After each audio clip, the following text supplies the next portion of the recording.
అత్యంత ప్రేమ, జాలి, కృప, నమ్మకము కలిగిన దేవాది దేవునికి నా హృదయపూర్వక వందనములు, స్తుతులు, స్తోత్రములు సమర్పించుకుంటున్నాను. అందరికీ శుభోదయం. ఇది నా మహోన్నతుడైన దేవాది దేవుడు నీ కొరకు సిద్ధపరిచిన వాక్కు. అప్పుడు యాషావు అతనిని ఎదుర్కొని పరిగెత్తి అతనిని కౌగిలించుకొని అతని మెడ మీద పడి ముద్దు పెట్టుకొనెను. దేవుని నామమునకు మహిమ కలుగునుగాక. ఈ మాటలు ఆదికాండము 33వ అధ్యాయము 4వ వచనంలో వ్రాయబడి ఉన్నవండి. ప్రియమైన నేస్తమా, నీ దేవాది దేవుడు ఈ దినాన నీ కొరకు సిద్ధపరిచిన వాక్కు.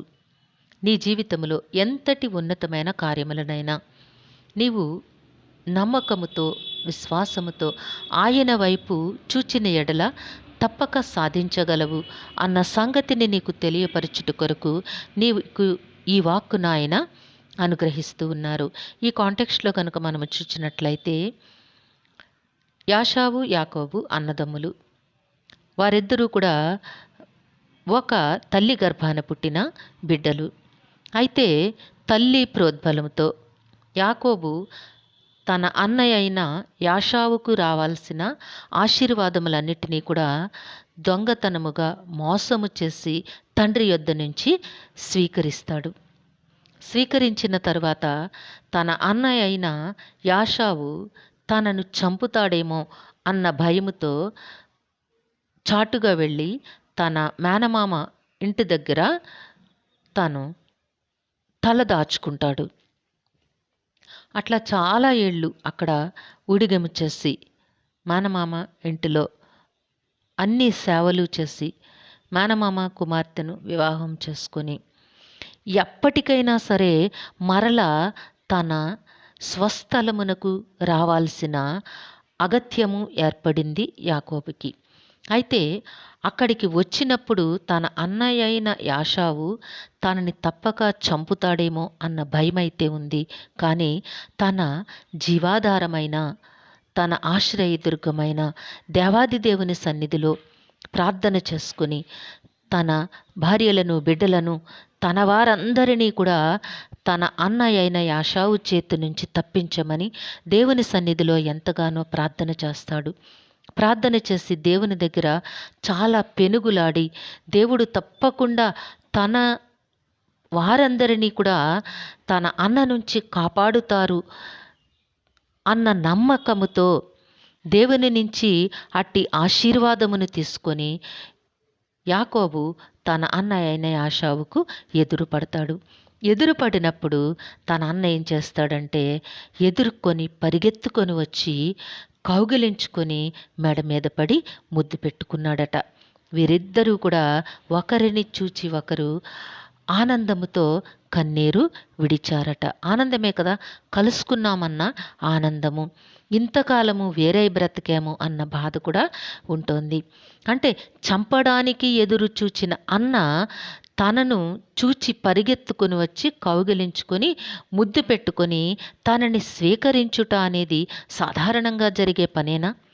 ఏ మానవునికి కూడా సాధ్యమయ్యే పని కాదు. కానీ నీ దేవాది దేవుని యొక్క శక్తి, ఆయనలో ఉన్న ఆ ఉత్తమమైన, ఉన్నతమైన గుణము నీకు ఎట్టి ఆశీర్వాదమునైనా ఇవ్వగలదు.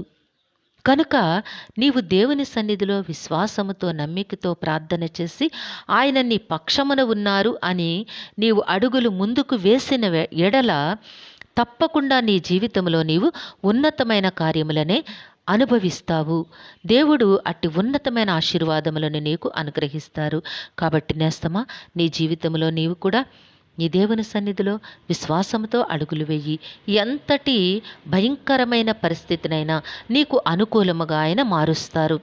నిన్ను చంపాలనుకున్న శత్రువైనా సరే నీతో ప్రేమగా మాట్లాడే, నిన్ను ప్రేమించే ఆ ఉన్నతమైన స్థితిని అక్కడ ఆయన కల్పిస్తారు. కాబట్టి నీ దేవుడు శక్తివంతుడైన దేవుడై ఉన్నారు, సమస్తమును చేయగలిగిన సమర్థుడై ఉన్నారు. కనుక నేస్తమా, దేవుని సన్నిధిలో విశ్వాసంతో ప్రార్థన చేసి ఆయన ద్వారా నీ బ్రతుకులోన ప్రతి అడ్డంకిని కూడా, ప్రతి శోధనను కూడా నీవు తప్పక జయిస్తావు. ఉన్నతమైన దీవెనలతో ఆశీర్వాదములతో నీవు నింపబడి జీవిస్తావు. దేవుని వైపు నీవు ఆశతో విశ్వాసముతో ఎదురుచూడు. దేవుడు నిన్ను దీవించి ఆశీర్వదించునుగాక.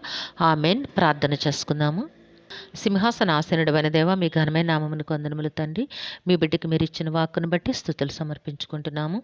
ఏ బిడ్డకైతే ఈ వాక్కును వినిపించి ఉన్నారో తండ్రి, ఆ బిడ్డ జీవితంలోనూ కుటుంబంలోనూ కూడా వారు అనుభవిస్తున్న ప్రతి విధమైన శోధనల నుంచి, చింతల నుంచి, భయంకరమైన పరిస్థితుల నుంచి నాయన మీరు విడుదలను కలిగి చేయమని మీ కాళ్ళు పట్టి వేడుకుంటున్నాము తండ్రి.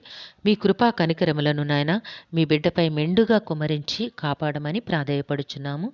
ఈ దినము పుట్టినరోజు, వివాహ దినమోత్సవములు జరుపుకొంచిన బిడ్డలందరికీ మీ ఆశీస్సులు, దీర్ఘాయుష్ను అనుగ్రహించి మీ కృపలో భద్రపరచమని మా ప్రియులందరినీ మీ దివ్య హస్తములకు అప్పగించుకుంటూ ఈ ప్రార్థన మా రక్షకుడును మీ ప్రియ కుమారుడైన యేసుక్రీస్తు వారి అతి శ్రేష్టమైన నామమున అడిగి వేడుకొనిచున్నాము తండ్రి. ఆమెన్. కరుణావాత్సల్యత కలిగిన దేవుడు మీ కుటుంబ జీవితంలో ఉన్నతమైన ఆశీర్వాదములు అనుగ్రహించి మిమ్మును ఆయన నామ మహిమ కొరకు జీవింపచేయునుగాక. ఆమెన్. ఆమెన్. ఆమెన్.